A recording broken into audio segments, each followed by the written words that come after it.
Hi అండి, welcome back to my channel అండి, కీర్తి Sam blogs. అందరూ ఎలా ఉన్నారండి? నేనైతే బాగున్నాను.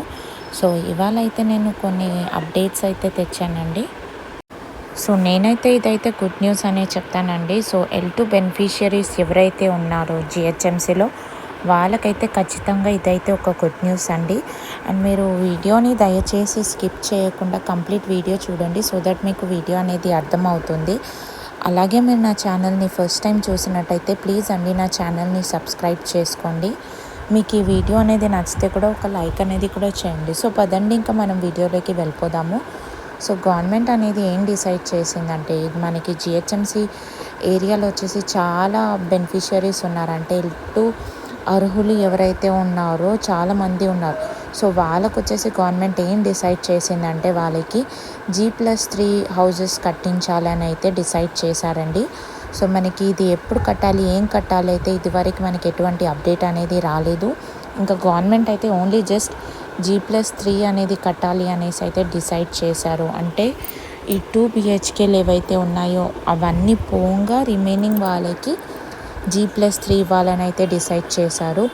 ఇంకా నెక్స్ట్ చూస్తే కనుక మనకి June 2 కల్లా గృహప్రవేశాలు అయితే చేయాలని అయితే డిసైడ్ చేశారు. ఎవరైతే ఇంద్రమ్మ ఇల్లునైతే నిర్మాణం పూర్తిగా చేశారో వాళ్ళకైతే గృహప్రవేశం చేయాలని అయితే డిసైడ్ చేశారు. ఇంకా నెక్స్ట్ వచ్చేసి మనకు ఒక పర్టికులర్ ఏరియాలో వచ్చేసి ఇంద్రమ్మ ఇల్లు ఇవ్వాలి అనేసి అయితే డిసైడ్ చేశారు. ఆ ఏరియా వచ్చేసి మనకి జహీరాబాద్లో వచ్చేసి ఒక మీటింగ్ అనేది జరిగింది. ఆ మీటింగ్లో వచ్చేసి మనకి హామీ అయితే ఇవ్వడం అయితే జరిగిందండి. సో టోటల్గా మనకి 5600 ఇంద్రమ్మ ఇల్లు ఇవ్వాలనేసి అయితే డిసైడ్ చేశారు. సో ఆ మీటింగ్లో ఏం చెప్పడం జరిగిందంటే, అర్హులైన నిరుపేద కుటుంబాలకైతే ఖచ్చితంగా అయితే ఇంద్రమ్మ ఇల్లులు అనేది ఇస్తారు. గవర్నమెంట్ ఎటువంటి పరిస్థితిలో ఉన్న వాళ్ళకైతే ఇంద్రమ్మ ఇల్లు చెల్లుతుందని అయితే మీటింగ్లో అయితే చెప్పారండి. సో మనకి ఈ గవర్నమెంట్ నుంచి వరి అవ్వాల్సిన అవసరం అయితే లేదండి.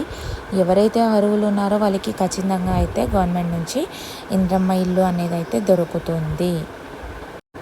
సో ఐ హోప్ మీకు ఈ వీడియో నచ్చింది అనుకుంటున్నానండి. దయచేసి వీడియోని లైక్ చేయండి. Thank you.